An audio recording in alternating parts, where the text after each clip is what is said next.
Hi, I am Melissa Banco, and welcome to the Banco Buzz, a commercial interior design podcast. As a professional leader in our design industry, we found that there were a lot of questions that were coming to me and to us about business and growth and mentorship and really the people behind the design. So we created the Banco Buzz. Please don't forget to like and subscribe.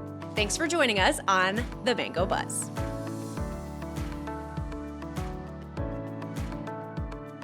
Welcome back to the Banco Buzz. Super excited to have these two gals with me today. Here at Banco, one of our core values is actually service. So our podcast is about all things interior design and the commercial space. But there is a parallel with service and just leading people and impacting people. So we are so excited to have you here today to talk all things about what you gals are doing, your mission, and there's so much to talk about. So let's dive right in. So I have Laura Hope Whitaker, and I also have Lily Moore here. And the intro, it would be too long. We would take up the whole podcast. So I'm going to let you give a little rundown of who you are and what you do. And then we've got some really juicy topics to dive into today. Juicy. I love it. Well, hey there. I'm Laura Hope Whitaker, and just have the joy of being the CEO of ESP, which stands for Extra Special People. Our mission, we exist to create transformative experiences for people with disabilities and their families. And what we know is that it changes communities for the better. I've been with the organization for going on 21 years, which I'm sure we'll get into. So you started when you were 5. Right. I mean, basically, yes. Pretty much. I started pretty young, and just have had the joy of meeting a lot of really amazing people along the way. One of whom is sitting right next to me, my good friend Lily. So, Lily, tell them a little bit about you. Yeah. So, hi, I'm Lily Moore. I am an actor and model, but also ESP spokesperson as well. I go around and I travel around, and we go to different speaking engagements and donor meetings just to get to know everybody. You have the coolest job. She really does. And she's an amazing partner, too. It's been so much fun to work together, and I learn from her every day doing things like this. How did you two meet?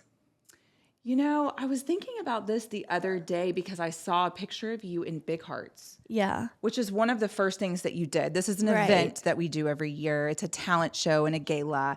And Lily was in a performance for Big Hearts on our big stage, sold out crowd, over 2,000 people in Athens. And I think that's one of the first things that you got involved with as a participant. Yeah, I agree. Okay, so there's also another guest here that's just hanging out in studio. Tell us who this guy is. He's found a toy. It's better than your shoelace. So either one works. Who is this furry friend that we have in studio today? Tell us about. So this is Seymour.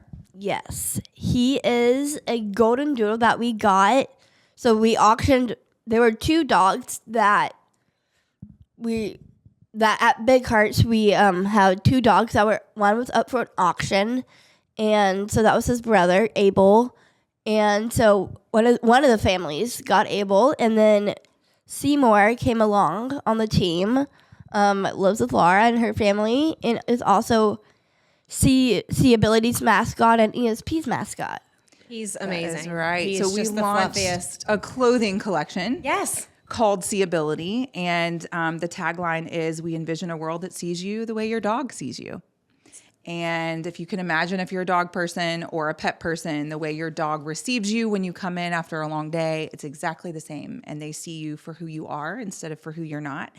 And so Ability became a part of our message and branding so that we can get the word out to people who may want to buy a cool sweatshirt or the t-shirt you have going on. And our mascot and logo is really modeled after Seymour and the other golden doodles. Many of our participants have support dogs and therapy dogs, just like Seymour. And so that was the inspiration behind the logo along with the tagline. So he comes with us to most places. He's still being trained, as you can tell, as he nibbles on my hand, but he will all be the puppy energy in about 6 weeks fully therapy trained. And so he'll go to each one of our campuses and be able to meet and greet our participants and share the love and the joy that dogs often bring. Well, he's already bringing a whole lot of good energy He to the is. podcast He's like, today. "Mom." I know. He's like, I'm going to eat this leash. He really wants to play, and he loved your little Buzz stuffed animal that he was trying our to little get. bee. Yeah, your Yes. little bee. Yeah. We'll have to get him one after today. So our family and our company has a personal tie and a corporate tie to ESP. So it's kind of trickled down in our family. So Banco is a supporter of ESP and all the amazing things that ESP is doing. Our oldest, Ava, who is at UGA, she is involved in the group and just has provided such an outlet for her to be able to volunteer and be a part of the She community is there. awesome. Oh, she's just she's amazing. I could cry talking about it. And then our youngest, Cooper, he is attending events with ESP, and so he had the amazing opportunity last summer to engage in some really great summer activities, which has not been easy for us to find as special needs parents, somewhere where he is safe, and just had a blast last summer. Went to the gala this year. We met your group at Big Dill just a year ago. I was about to say, we're on our year anniversary. Yeah, and a very last minute invitation to the Big Dill event, and fell in love with the organization, and here we are today, being able to talk to you two. I will never forget meeting you for the first time on the playground at Big Dill a year ago. It was a beautiful spring day, and I got to meet you and both of your kids, and just immediately felt a connection with you. And I was like, this is a family that not only is going to benefit from ESP, but that can help us grow to other families as well here in the area. So it's just really cool to see full circle what has happened even in just a year. Just an invitation to just an the event. power of one invitation. I'm telling you. Yeah. And here we are. So yeah, Ava and Cooper were at the Big Dill event. We were invited by a longtime friend of mine. And it's not just about Ava and Coop. Ava's a volunteer and Coop is attending. Our middle is even affected by the great things that the group is providing. Yes. Seymour is he's eating about to all eat the microphone. things. We might need to let him. All right, go. Seymour Yes. might need to. Yes. He's gonna go take a nap. He's normally not It's this okay. bad. You can grab him. Hi, I'm Melissa Banco, founder and visionary here at Banco Design. Welcome to season 2 of the Banco Buzz, where we are focusing on all of the seasons that each of us go through in our career paths. We're talking to lots of partners and consultants and advocates for our industry. Tune in and follow us along this entire season. And also, you can find us on anywhere that you listen to your podcasts. Okay, so there is a cool backstory to even how you got involved. So I have questions. Okay, I've With got ESP. answers. So you, joking aside, you weren't 5, but you were young when you young. really stepped Yeah. into a leadership position. So give us a little background on what that looked like and how you got involved. And the other question to sort of like layer onto that a little bit is, did you come from a special needs family? Were you called, with education, with your path sort of before we got to this ESP space? So I would love for our listeners to hear how you got to the point where you, again, were put into this leadership seat, because there's all these wonderful things we want to talk about that is future. But how did you get to that role? Because it's quite unique. Yeah, it's really neat to be here in Marietta because that's where it all began for me. I grew up in Marietta and went to school here. And I went like every other college student down 316 to go to UGA. And I wasn't directly involved with people with disabilities. My parents served on the board of an adoption agency. Okay. And because of that, I was involved with a lot of families who had kids with different abilities, kids that looked different than their families. It was just kind of a non-traditional family environment that I was around. And so now as a mom, I like to remind myself that like what I do today is what my kids will one day display. And like I'm a product of that. I saw my parents getting a babysitter so they could go to board meetings, or volunteering and being involved with their community around people who looked different than me and had different color of skin than I did and different backgrounds. And so when I went to the University of Georgia, I knew I wanted to volunteer. It's just kind of the way of life for our family. And so I found ESP through that. And it was one of my friends that introduced me to ESP. And I walked into this small little 1,200 square foot building with 40 people with disabilities as a freshman in college.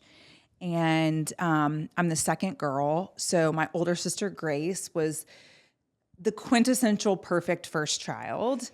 And I was the second girl, and I was not. I was kind of a wrecking ball, and I was the social one and the one that had to work. Speaking to a second child too. I think we might be built the you same. You can understand this. And so I had to work for everything that I did, and I didn't make perfect grades. I had to work for my A's. And so when I went to college, my sister was also at Georgia. I was like, I don't know who I am. Like, I was like, just completely consumed with comparison. And I got there realizing really it had nothing to do with my sister. That's just at that age, you're constantly trying to figure out, who am I and what abilities do I have and what am I going to bring to the world and what purpose is out there for me. And so I walk into this little building, and for a couple hours on a Saturday morning, super early for a college student, 9 a.m. And so I've been told recently by Ava, it's early. Right, that's early. Now it's like, man, it's lunchtime. I'm up at 4. I'm like, girl, I've been up. But I walked in and like lost myself there and found myself all at the same time. Like, I found the best version of myself in the service of other people, and I just was addicted. I mean, I walked in, and Lily wasn't there at the time, but I met several of her friends, and Ruthie and Mia and Brittany, and they didn't care what car I was driving, or if I was wearing designer leggings, or what my major was. Like, they looked at me and saw me, and I was like, I gotta have more of this place. And so started volunteering, worked on the summer camp team the next year, got to know Martha, who's our founder. And Martha was diagnosed with pancreatic cancer that first summer and passed away just a couple months later. And so we found ourselves several college students like, what do we do? This is an organization we found ourselves in. How do we lead it? How do we continue to love it? What does this look like? And so as a sophomore in college, I sat at the table with her husband and daughter, and they said, we'll hire you to be the executive director. And I was like, well, I'm not going to call myself executive director. I'm 19. But I'll call myself camp director, I guess. And so I had to figure out, like, they said, we have a $50,000 deficit. You got to raise that plus $200,000, hire your friends, plan a summer camp for kids with special needs. Also had to finish geology because I was a sophomore in college. That was actually probably the hardest thing that I did that year, was finish geology. It was a weed out class. I got all this ESP Not a fan stuff. of rocks. Not a fan of rocks. But yeah, it was my first step into leadership and realizing, like, you're really never ready to be a leader, and you just have to do the next right thing, the next best thing. And I'm so thankful that I did. I didn't know what I didn't know, which turns out to be like the best thing I now know, because I surrounded myself with people who did. And that's kind of how I got started on my journey. And it's just been the greatest joy to meet people like Lily, to learn from them along the way. I really feel like it's the untrained and the unexpected individuals in our culture that teach us the best lessons. And so I feel like I've had the chance the last 20 years to learn from the people that I'm around. And so it's just been, and now raise my kids in it. So it's been really, really great. Well, that's amazing. I saw some content the other day that was just read, in leadership, none of us really know what we're doing. No. And if someone says they do, they might be lying a little bit. It really is learning by doing. And a little step at a time, and trying to lead with grace and understanding, because any leader is really in the people business, right? That's like right. We have something that fuels, revenue or whatever our mission is, but it really is about people. And with service and volunteering here at our portfolio, we really promote that, even outside sort of like this corporate, day to day, because there's so much in it for those that volunteer, as well as those that you're serving. We have volunteer days every quarter. We promote, our teams going out and volunteering, and it can be whatever fills their cup, whatever brings them joy. because it also helps us. It should be a feel good, right? Yes. Mental health, and get out there and move your body and serve somebody else. It's amazing what it does. And human connection. Absolutely. That's, Rather I think, than what the we type, need. do, Yes. Yeah, all the I things. think like our culture has turned the word service into like service hours. It's like something that we use to get something on our transcript so we can get into what we want, or something the to box, put volunteer our hours. in our LinkedIn. And I think what that's done to our brains is it gives us a checkbox to do. And I think what I've realized at ESP and what I've watched thousands of people come in and serve is that we find our best selves. We get to try on leadership muscles. We get to try on different things that then you kind of collect all of these different opportunities in a low stakes environment where you get to interact with people who are different from you. You get to lead, you get to plan, you get to do these things in a low stakes environment that, yes, benefits someone else, but then adds to your toolbox, that then you're able to come back to your workplace and be a little more joyful, have a little more human connection, but also you have all these other skills that help benefit your job at the end of the day. Right? Organically. And we talk about that too, that the service, yes, volunteer hours are going out and having time in a charity or whatever that looks like, but it's really service to just your fellow man, your fellow coworker, and that it allows you to think about others first, and how can I help my coworker? How can I help my team? Before I'm thinking, how is this going to benefit me? And you were speaking to that. You grew up in a home that sort of taught you that, but organically, right? Yes. So it wasn't like you have to go and do this. It was like, look at all these great things that kind of come out of that, and then trickling that down to your children and the next generation. So my next question for both of you. Mm-hmm. If you had a magic wand and you could wave that to change something dramatically in teaching this next generation something maybe you don't see now, what would that magic wand wave? What is the mission? What do we want to change? What do we want to be second nature to this next generation? Ooh. I know. It's a big one. It's a big question. one. Lily's like, I'm you want to ready. go first? Sure. For me, I would say, for everybody to know Jesus. I think if everybody knew Jesus, then I feel like that would be a better place. There you go. One of my favorite things about Lily is that she's unashamed in her faith and like the abilities that God has given her. And I agree with you on that one. I also think as our world moves more focused on technology and transaction, I think what I see every day at ESP that oftentimes Lily and many of the individuals that we work with haven't been kind of cultured to is this idea of true human connection, like putting down the phone, like what our souls really want. And you can, look at it from a mental health side of things. You can look at it from a purpose side of things, to anyone from someone who's retired to someone who's 18 like me and has no idea who they are. I think what we all want is to be in a place where we're wanted and a place where we can contribute. And that can only happen by putting down the phone. It doesn't happen with likes. It doesn't happen with Instagram follows or DMs. It's the hard work of putting all of that down and looking at the mailman and going to the line where you're getting checked out instead of the other line that the machine does it for you. And it's those human connections in our neighborhoods with the barista, with the person who's begging on the side. It's that is what truly our souls are longing for. We were built for each other, not our Yes. phones and Yes. not technology. And we Yes. talk about that even in design, that the world is taking on this much more, everything can be done remote and everything can be done by with technology and AI and all these, big conversations about where the sort of the world is going. And we design for senior living, we design for multifamily. That's connection.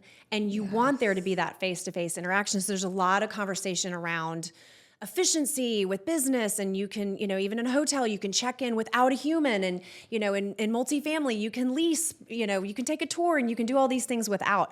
And then you get to senior living, and I'm like, okay, listen, we're talking about another level of ability. Yes. And we are building these communities for togetherness, for social interaction, for human connection.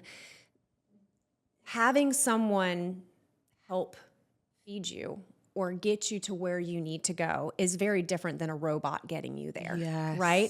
And that connection is a game changer. And you're doing that through ESP and all of these wonderful missions that you're doing. Is you're promoting that human touch, that human connection.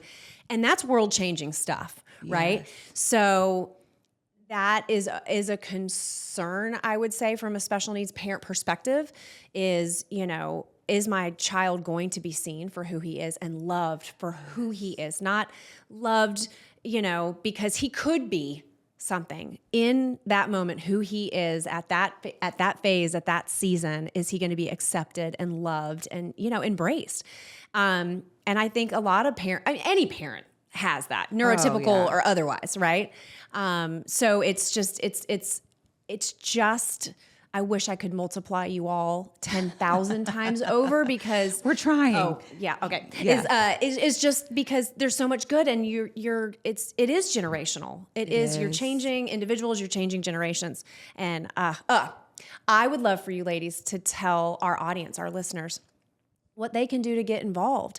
Because we talk even here at within our portfolio, I've had folks say to me, you're just so good at this volunteer thing. It just comes so natural to you. And I don't know that I'd be good at that, or it makes me a little nervous, and I don't know. I didn't grow up in a home that did that. And, how can folks get involved? Because there's a bunch of different ways, right, of what that looks like, so that we can continue this mission of all these really great things that ESP and C-ability. So tell our listeners what we can do to support, what we can do to get involved, and really help support the mission that you ladies are fueling here. So tell me about what that. ideas do you have? I'll say for me, there's obviously so many ways you can get involved with ESP. Whether it's a host family or coming to, if you want to volunteer, there's so many really cool ways that you can volunteer. Also coming to family dinners that we have once a month where you can, meet people with disabilities or meet people who are different from you and getting to know people that way as well. Great ideas, Lily. And I think, as with anything, if you show up to a CrossFit gym and you've never done CrossFit, you're probably not going to be good at it. And when interacting with people that are different than you, people with disabilities, you're not going to be good at it at first. You kind of have to lean into the awkward. And I always say aha is on the other side of awkward. And so you have to practice it, so you can come in at a low stakes, like Lily said, and volunteer for one of our family dinners, or come to one of our Friend Fridays for camp in one of our 4 cities, or just start by liking our Instagram and following us on Facebook or going to our website and start building those neural cycles to go oh, this is what it looks like to interact with people who are different than me. And this is what it looks like to contribute. And then get more involved that way. Bring your kids, be involved in whatever way is meaningful. You can also contribute. We are a 501c3, so we can only function. Our jobs rely on people who want to invest in us financially and believe in what we're doing to try to change the world. So there's a lot of different ways you can get involved, low stakes, but also more hands-on. So I'll tell a really quick story. Yeah. We volunteered as a family. So my Ava is in Athens, right? So she's, working with the group. So my husband is one of those people who was like, I'm a little nervous to volunteer. Right. And because he hadn't before and he's my shy guy. So Ava gets the shyness from her dad. So our middle, Brady John, came as well. So he's 13. And we said, could he come and be with us and volunteer so that we could introduce him to that space. So obviously he has some experience with Coop and just being an advocate for him. So we volunteered in Athens. We went up as a family, and my husband said, "I'm nervous," and we were given some really great friends to help navigate the activities. I'm going to cry. I saw him change even at that event, going from being a little nervy, yes, to just having so much joy And Brady John too. What am I supposed to do? How do I do? I don't want to do anything wrong. And what do I need to do to help? We drove back to Atlanta from Athens, and those boys were just the stories and the people that they met. And did you meet this guy? And we were talking about sports, and it was just that. It was that a little leap of faith. Yes. To just, he needed to be there in that moment. God brought us to that space, and walked us through that. And it was changing. It was just that little baby step, just one little event to go, okay, I got this. Yes. And it was just, and again, I think at the end of the day, my husband and my son, I think, brought home more maybe than even they were giving. So I beautiful. think, and that's just a one. And I call that the joy exchange. Like, you go in and you might be awkward, and then you give and you forget about yourself, because then you realize, like, oh, it's boomeranging back to me. Right. And you leave much more joyful than when you came. Well, that's that human connection, right? Yes. Like, we're all coming to any interaction with a little bit of nerve, with a little bit of vulnerability. So, there's some magical things that happen when people just lean in. Yes. So, yeah. All right. So we've got events that we can get involved in. We're going to link all of the great websites. Yes. Big Dill is happening here in Marietta here in like a week, right? Yep. So we're going to link all those things so folks can hopefully get involved in ESP. And again, huge advocates here at the portfolio of what you all are doing. And just so excited to have y'all here today to talk a little bit, just break into the ice a little bit of all the amazing things that you all are doing. So follow these ladies, because world changers right here. And just so glad to have y'all here today. So thank you. This was fun. Thanks for letting us be a part of it. Thanks for being an advocate and just opening doors for us. And we'll walk through whatever doors are open for us. And it's been really fun for Lily and I and the team here in Marietta. If you haven't met them, Allie, our executive director, our whole team, they're ready to accept and bring more fans in. So thank you for being a fan of what we're doing and for helping us change the world. Just join the Atlanta board. So let's get some things done. Let's do go. It. So yeah, really exciting. Thank you, Lily. Thank you, Laura, for coming and hanging out today. I think Seymour's taken maybe a little nap. He had some. I'm ready to design a building just being in here, if I'm being honest. I'm ready to start Let's thinking go about get paint one colors. for Marietta. And Come then on, let's do it. Let's do it. All right. Thanks, ladies.